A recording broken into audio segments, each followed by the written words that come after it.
I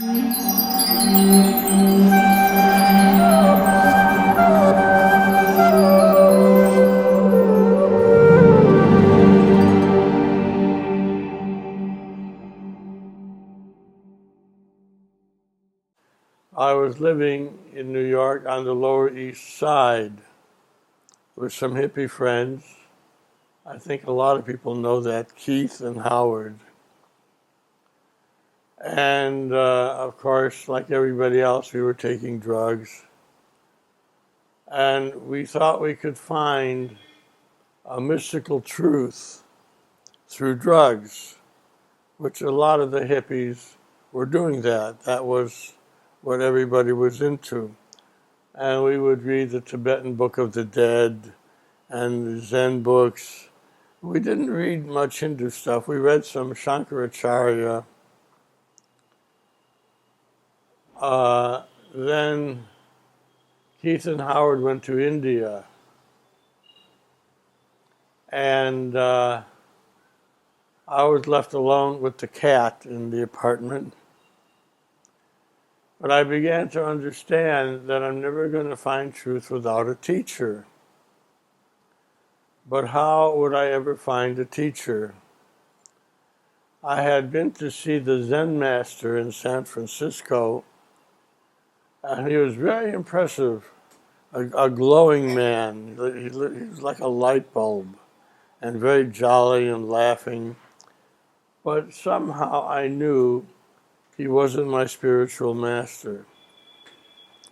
I thought I could never give up sense gratification for this man. I didn't know at the time he didn't ask people to give up sense gratification.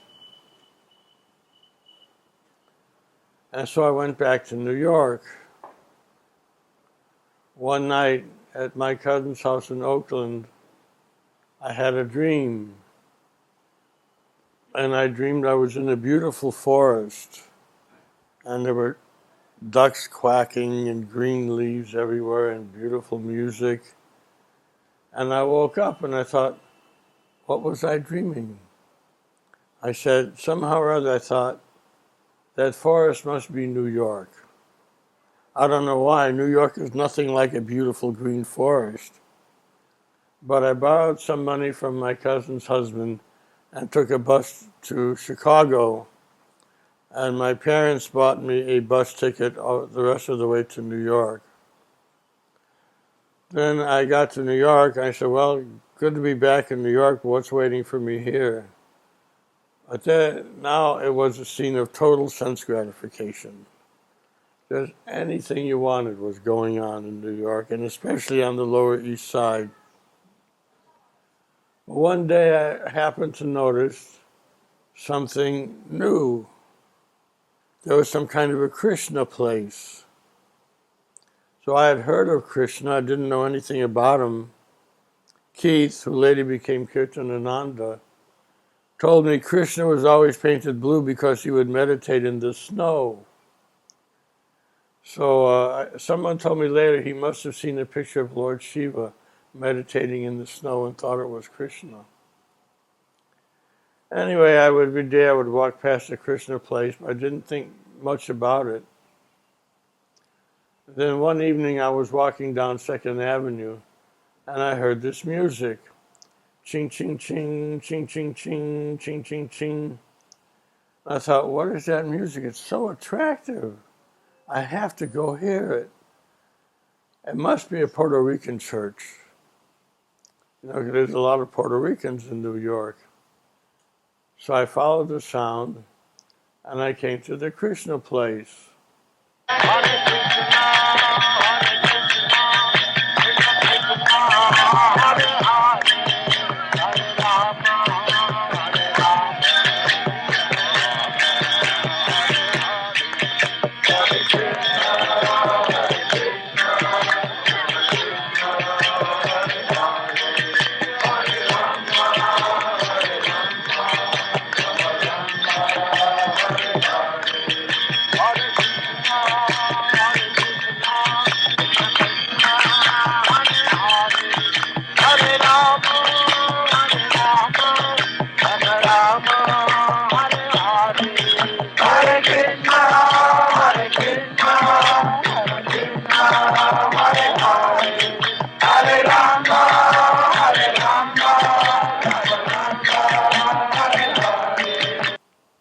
Now, I had seen Prabhupada once before.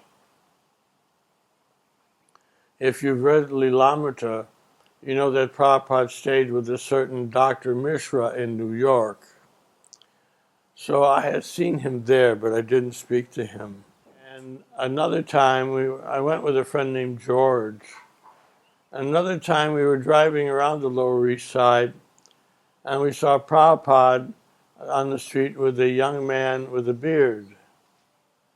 And George said, "Hey, remember him?" Because we had seen him at Dr. Mishra's. Then I was walking down 2nd Avenue and I heard this music, and I followed the sound, and I came to the Krishna place.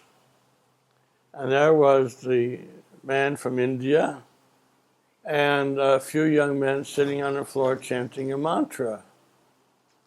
Well, I had heard that chanting a mantra was the best kind of meditation.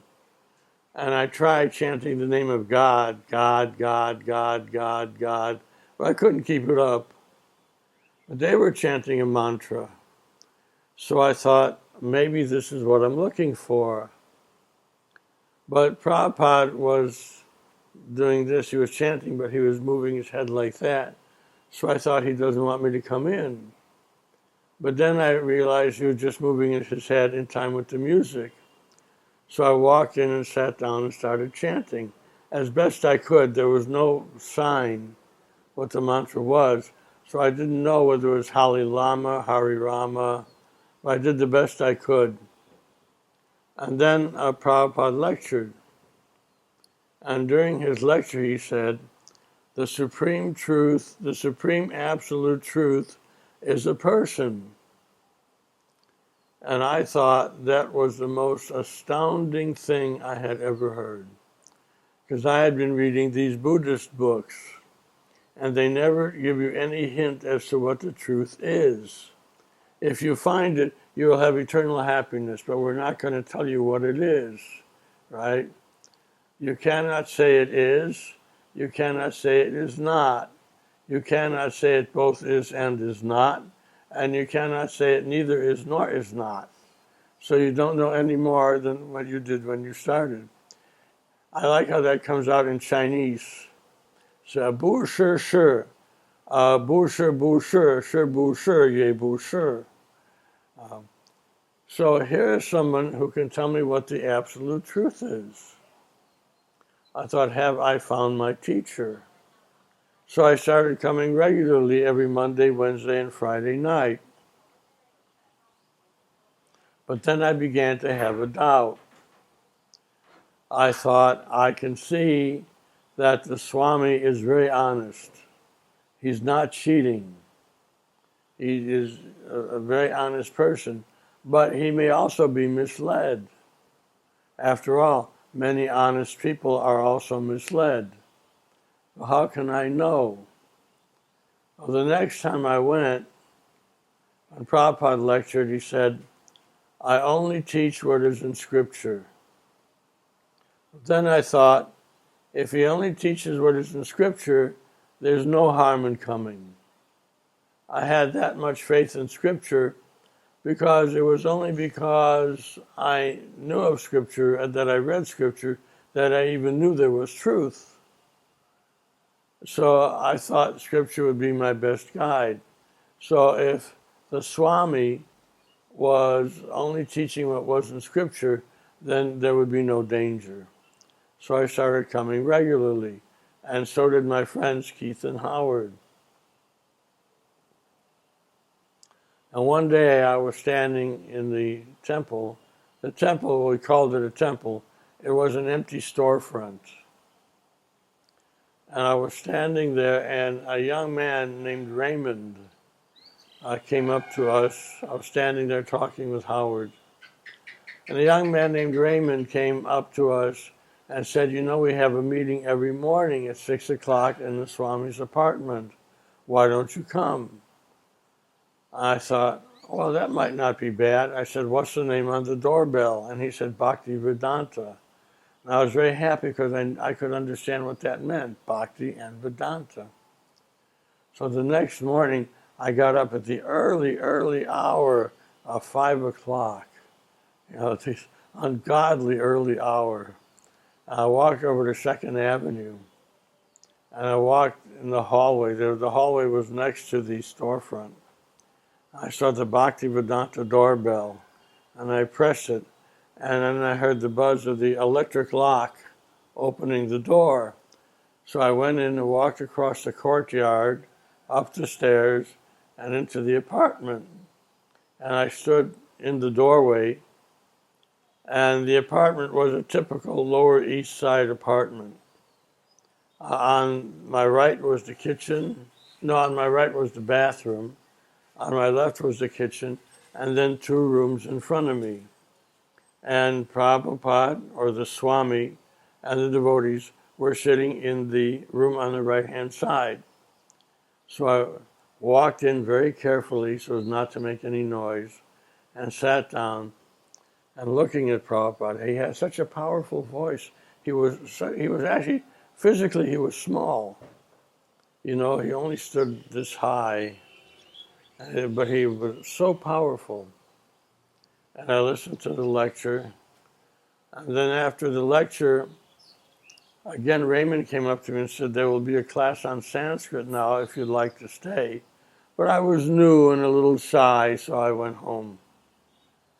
But I kept coming.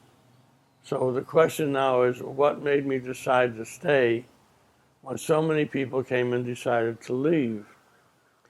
Well, I think one reason was I really wanted to find the absolute truth.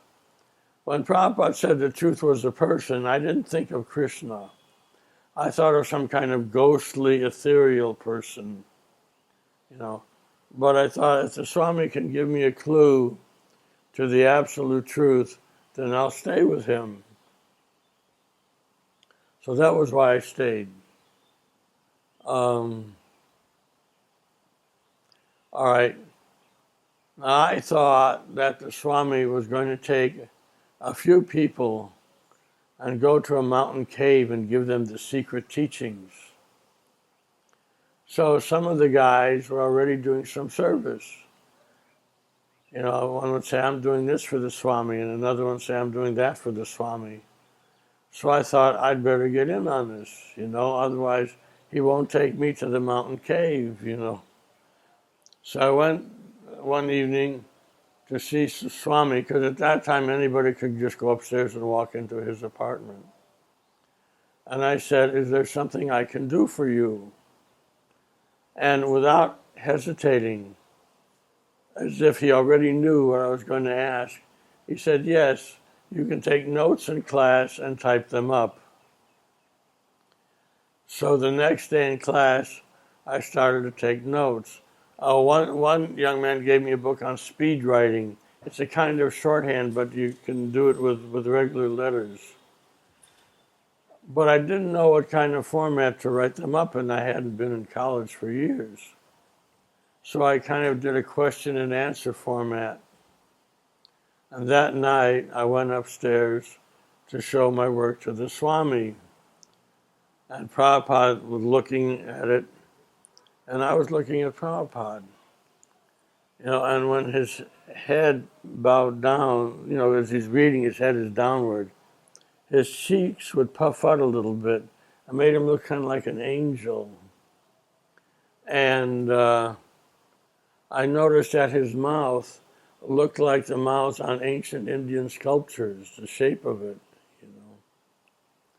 But I also noticed something very striking, is that he had a very innocent look about him. He almost looked like a child, an innocent child. Although I knew he wasn't a child, he'd come from Kolkata all by himself, and he could defeat any argument in a minute. But he had an innocence about him, and he had that innocence through my whole life, or through the rest of his life. I always saw that innocent look on his face. Of course, he had never done anything sinful, so he was innocent. And then he showed me something he was working on, something called Who is Crazy? And then I understood that I should write up the notes in essay format. So I knew how to write up the notes. So then, and there was a typewriter I could use in the temple. So then every day I took notes and I would write them up and I would go and see Prabhupada. I thought this is very interesting because I'm like a schoolboy again. You know, I was 30 years old. I'd been a professional recording engineer. You know, people used to compliment me on my technical skills and everything like that. And people would say, how do you know what all those dials and knobs do, you know? And I say, oh, well, there's a logic to it, you know. I could be the big man, you know, who knew what nobody else knew. And now I'm a schoolboy handing in my day's assignment to my teacher, you know. And I thought, well, this is interesting that he can do this to me because nobody else could, you know. And so that kept up.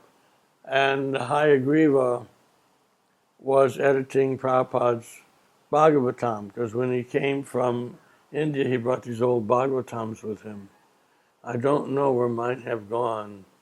So I decided I could get more work done if I worked next to Hayagriva, Howard he was, because there was so much noise in the temple, people coming and going.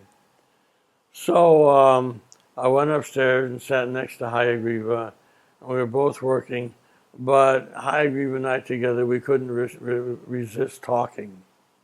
And Prabhupada came into the room and said, you must not talk. If you keep talking, Wally will have to go downstairs. So he said, okay. And we started working again, and then we started talking again. And Prabhupada came in again and said, Wally will have to go downstairs. So I had to go downstairs. I couldn't work upstairs anymore. But I would sometimes retype letters from Prabhupada. And Prabhupada told me if there were any English mistakes, I could correct them. So one day I was typing a letter to somebody in India, and of course the letter was in English, but it said, Sri Sri Radha Krishna. I thought, Sri Sri? Could that be a mistake? I had heard of Sri, but not Sri Sri. And not only that, but one Sri was at the end of a line, and the other Sri was at the beginning of a line. And it was a common mistake in those days. When you finished a line, you had to reach over and do this to the typewriter, and you might forget what you had just typed.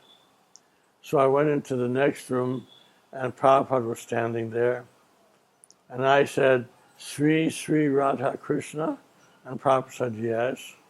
And I said, oh, I thought it was a mistake. And Prabhupada said very sternly, when I write in your language, you can correct me. But when I write in my language, you cannot correct me. And then somebody came in the room and Prabhupada said, I told him that when I write in his language, he can correct me. And now he wants to correct me when I write in my language. So I didn't say any more. I just kind of slunk back to the other and continued typing. I think that was the first time Prabhupada scolded me, not the last. Another time, Prabhupada had a tape recorder, but it was in those days, the tape recorders were these little reel-to-reel tape recorders. They weren't these little cassette recorders. And this was a relatively expensive one, a Japanese copy of an expensive one. And something was jammed, it wouldn't work. Now, of course, I was a recording engineer, so I knew how to repair tape recorders. But I knew how to repair these multi-$1,000 tape recorders that they use in recording studios. And they're meant to be very easy to refix. They come apart very easily. Because if you have a recording session with 50 musicians getting paid by the hour, and there's a problem, you got to fix the machine quick. But I didn't know how to fix these little amateur machines. So I looked and I said to Prabhupada, well, what does this thing do? And Prabhupada said, oh, you cannot fix it. You have to ask, what does this thing do? You cannot fix it. And it's again, somebody came in the room and Prabhupada said, he wants to fix my tape recorder, but he has to ask, what does this do? So he cannot fix it. So my pride was completely smashed. The big recording engineer was finished. I never fixed it. I don't know how they got it fixed. But Prabhupada also had a record player, and it was always broken, and an amplifier. And somebody would always have to call me to go upstairs and fix it. And one day it needed a new fuse, that's all, fuse, and it just cost 35 cents. But I didn't have 35 cents. I was completely broke. You know, of course, I didn't think I could have easily begged 35 cents on the street. But I went downstairs, out the door, and I met Prabhupada coming in. And I said, I need 35 cents to fix your amplifier. And Prabhupada said, the student should not ask the spiritual master for money. I thought, what do I do? You know, without the money, I can't fix it. So I said, but without the money, I can't fix it. And again, Prabhupada said, the student should not ask the spiritual master for money. And again, I said, I can't fix it without the 35 cents. I thought it's only 35 cents, you know. And again, Prabhupada said the student should not ask the spiritual master for money. But finally, he gave me the 35 cents. But I was stupid. In that neighborhood, I easily could beg 35 cents. One time I was on the street of 2nd Avenue, and I saw Prabhupada waiting for a bus. And he had on a fresh set of clothes and fresh tilak and everything. And I said, where are you going? And he said, I'm going to immigration. I have to answer some questions. And I really wanted to go with him, but I was too shy to ask. So I went back upstairs. And a few days later, Raymond, who seemed to be the closest to Prabhupada, before we had our nightly meeting, he said all the devotees should wait after the meeting. We have something to discuss. So after the meeting, Prabhupada spoke. And he said, you know, I went to immigration, I answered all their questions, but now they're telling me that I have to leave America. They can't renew my visa. But Mr. Ginsburg can get a lawyer, and it will cost, I forget how much. But it came out that if every one of us would give $35, we could pay for the lawyer. So I went home, and I called a friend of mine from my recording days, and he gave me the $35. He was a black man who had become a Muslim when all the blacks were doing that. He said, we had the same problem with the imam at the mosque. You know, so he gave me the $35 as a gift. And everybody managed to get $35. So Prabhupada stayed. Mr. Ginsburg, by the way, was Allen Ginsberg, the poet. He would sometimes come. One time I had fixed Prabhupada's record player. Those were the days of 33 RPM records. And we were sitting around, and somebody put on a record of Indian sitar music. And Prabhupada smiled. So we thought, oh, he must like this because it's Indian music. So somebody said, do you like this music, Swamiji? And Swami said, this is sense gratification music. So then Howard, or Hayagriva, I forget, he said, but it's a raga. They play this in temples. And Prabhupada said, this is sense gratification music. This musician is a businessman. And somebody said, well, Swami, weren't you once a businessman? And Prabhupada said, because I went naked then, I should go naked now. You know, and Howard is saying, but it's a raga. They play it in temples. They play it in temples. He's getting excited. But it's a raga. But it's a raga. They play it in temples. And Prabhupada was laughing. Prabhupada said it is sense gratification music. And Hagyu was saying, but it's a raga. It's a raga. They play it in temples. They play it in temples. Another time, Howard asked Prabhupada, why is Krishna blue? And Prabhupada said, why don't you ask him? Another time, Howard told me, When he was finished typing and he kicked the typewriter away with his foot. He moved it away with his leg. And Prabhupada said, do not touch that with your leg. That is a holy thing. And Hayagriva thought, is that holier than my leg? But he didn't say anything to Prabhupada. We're supposed to chant Krishna or God, and when we're walking the streets or anything, some people, say, what's this guy doing, chanting Krishna and everything, they just walk away, So, you can do it, but, what's the use when nobody will follow you? There's a big couple of people, but... Or if you can save just one person, you've done a great thing.